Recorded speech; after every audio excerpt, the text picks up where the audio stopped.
His brothers, what they did to him is not his fault. The second category is when people put you in fitna. Allah says, you put yourselves in fitna. The issue is, you shouldn't be taking this up with me, you should take this up with the government, you should take this up with Allah subhanahu wa ta'ala. There are three kinds of fitna that Allah talks about in the Quran. One kind is from Allah Himself. And to give you He talks about this in many ways, but one of the ways that fitna happens in this dunya. By the way, there's a fitna in this dunya, and there's also a fitna in the akhirah. يَوْمَ هُمْ عَلَى النَّارِ يُفْتَنُونَ. The day on which they are going to be put in fitna on the fire. That's on Judgment Day. They're going to be in fitna. What does that mean? Just like the fire burns deep inside the metal and melts the impurities, that's how Allah takes the people of Jahannam and burns them deep inside. And He uses the word fitna for that on Judgment Day. But I'm not talking about akhirah. In terms of this dunya, three kinds of fitna. And the first of them is when Allah puts somebody in fitna. The easiest example of that for you to remember is what Allah says about Musa alayhi salam. When Musa alayhi salam spoke with him on the mountain, Allah told him, وَفَتَنَّاكَ فُتُونًا. We tested you multiple times. We put you in fitna multiple times. When he was born, the order was to kill all the babies. And he was, even as a baby, he was put in fitna. He was in a fitna when he was in the basket that could have drowned. He was in a fitna when he was being raised in the house of Fir'aun. He was in a fitna when he had to hide his mother's true identity. He was in a fitna when he had to escape Egypt. He was in a fitna when he couldn't go back to Egypt, and when he almost died of dehydration. He was in a, all of these were fitna that he went through, all of these difficult tests that he went through, and Allah describes how Musa alayhi salam was put through fitna. So you would think Allah does this for believers, but Allah also mentions this for Fir'aun. وَلَقَدْ فَتَنَّا آلَ فِرْعَوْنَ. We put the people of Fir'aun and the lineage, the descendants of Fir'aun also in fitna. So now we're learning when Allah executes a fitna, He doesn't just do this for believers and doesn't just do this for disbelievers, it's for everybody. Anybody can be put through fitna.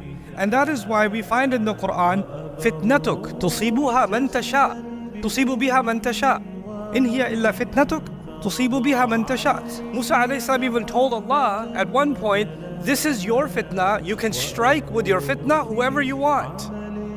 You can strike with your fitna whoever you want. So Muslims don't have a simplistic understanding of difficulties or tests or trials in this life. So we don't say, how come good people are having difficult time and how come bad people are having a good time? I don't get it. People who say that must not have studied the Quran. People who say that would not have learned لَقَدْ خَلَقْنَا الْإِنسَانَ فِي كَبَدٍ. Because Allah makes this clear from the very beginning, that fitna will happen, and وَاتَّقُوا فِتْنَةً لَا تُصِيبَنَّ الَّذِينَ ظَلَمُوا مِنْكُمْ خَاصَّةً. Like you should be afraid of a fitna that will not just strike the people who do wrong, Allah says. So fitna doesn't just happen to people that are bad or people who do wrong. Fitna happens to everybody. And sometimes some people's crime, many people have to pay the price. At least in this world it looks like that. Some people commit a crime and everybody has to pay the price, right? And that is the nature of fitna. Allah Azza wa Jal creates fitna in many, many ways. And some of those fitnas seem very drastically unfair. Like recently here, I was telling the story of Yusuf alayhi salam, and what happened to Yusuf alayhi salam from the beginning of his life is unfair. His brothers, what they did to him is not his fault. So they put him in fitna. But now, one category was when Allah puts you in fitna. Okay, let's talk about the second category. The second category is when people put you in fitna. When people put you, like إِنَّ الَّذِينَ فَتَنُوا الْمُؤْمِنِينَ وَالْمُؤْمِنَاتِ. Like رَبَّنَا لَا تَجْعَلْنَا فِتْنَةً لِلَّذِينَ كَفَرُوا. When people put you in difficulty, when people persecute believers, when people attack believers, when people wrong, when people oppress other people, that's the second kind of fitna Allah describes in the Quran. People that commit crimes against others are putting them in fitna. People that are torturing, persecuting, murdering, killing, they're putting other people in fitna. People that are abusing others are putting people in fitna. This is another category. So now there's two different categories. There's the fitna Allah puts you in, there's the fitna people put you in. And then there's the third category, the fitna I put myself in. وَلَكِنَّكُمْ فَتَنْتُمْ أَنفُسَكُمْ. Allah says, you put yourselves in fitna. You threw yourselves into fitna. So now we've got three. And we need to understand how the three of these work. There's the fitna from Allah. There's the fitna from bad people. And by the way, it's not just bad people. It's not just, I should have qualified, it's not just bad people. Allah says, إِنَّمَا أَمْوَالُكُمْ وَأَوْلَادُكُمْ fitna. Even your children are a fitna. So your children are putting you in fitna.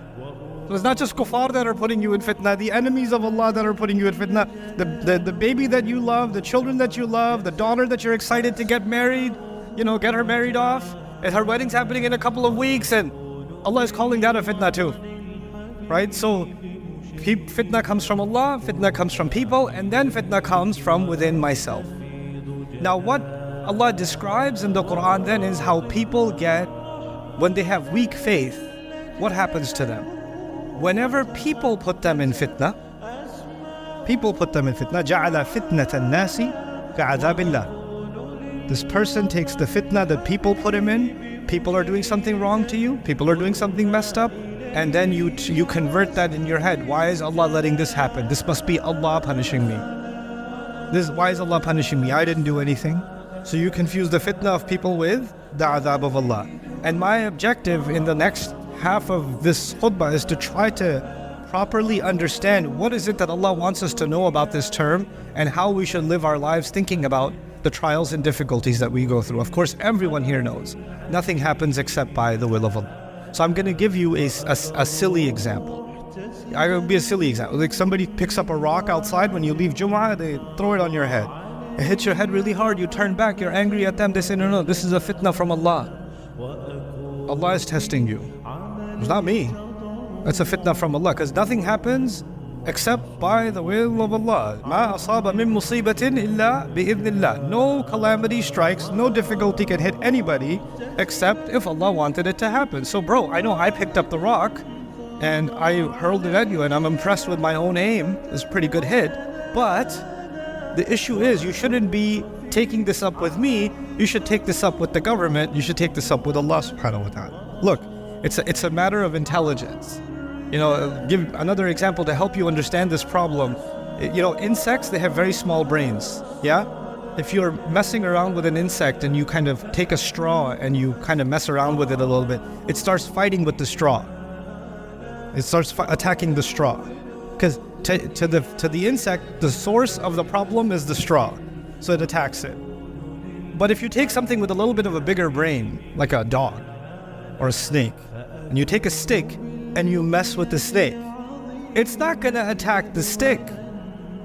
It sees that behind the stick is somebody else. It's going to bite you. The dog is not going to bite the stick.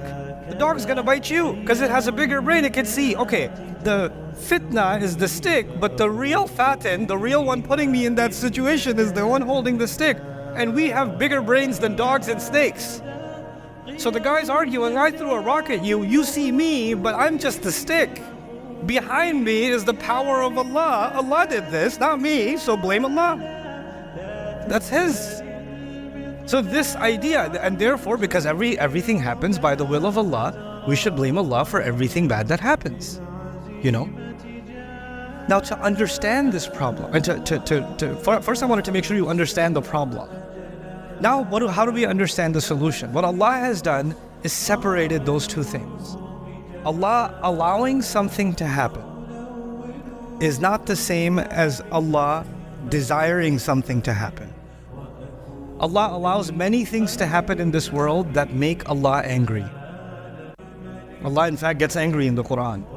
If everything happened the way Allah wants it to happen, or the way Allah desires, by the pleasure of Allah, everything happened by the ridha of Allah, then Allah should never be upset about anything, because He's the one who did all of it. But when Allah says, غَضِبَ اللَّهُ عَلَيْهِمْ, Allah got angry at them. What did the Mufassirun describe here? There's a difference between the ridha of Allah, the pleasure of Allah, Allah doing something willingly, or rather not willingly, out of His desire to do something, out of His will, but rather more, He allowed it to happen. He in His wisdom decided, I will allow certain things to happen, even though He Himself is not pleased with those things. He gave human beings that freedom to do things that are displeasing to Him. He gave them that freedom. And The first time Allah did this, when He created the human beings, even the angels were confused. Why are you giving the human beings this power to do things that you don't like? Ya Allah, you don't like these things, but you're letting them do these things. How come you're letting them do them?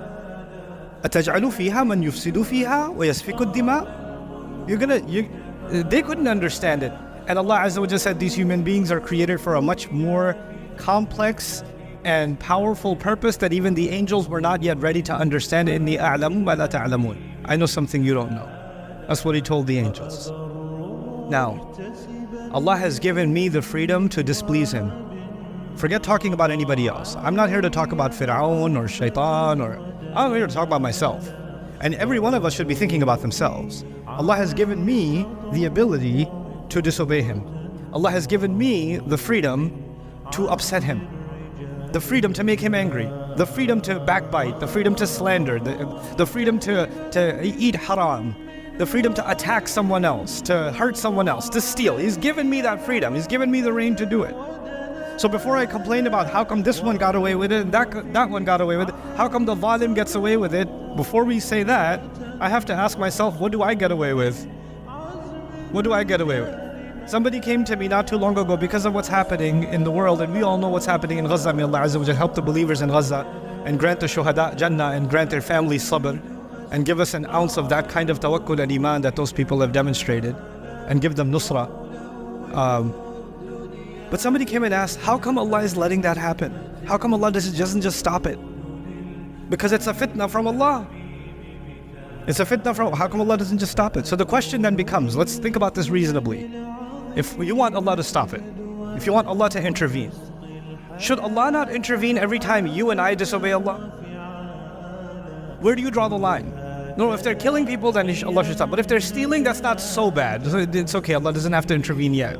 Or if you're lying about something, then no, don't make your tongue, force your tongue to say the true thing. No, not that much control, but after some limits, Allah should just stop things. Allah put human beings on this earth, and He allowed them to be a fitna for each other. Allah allowed them to be a fitna for each other.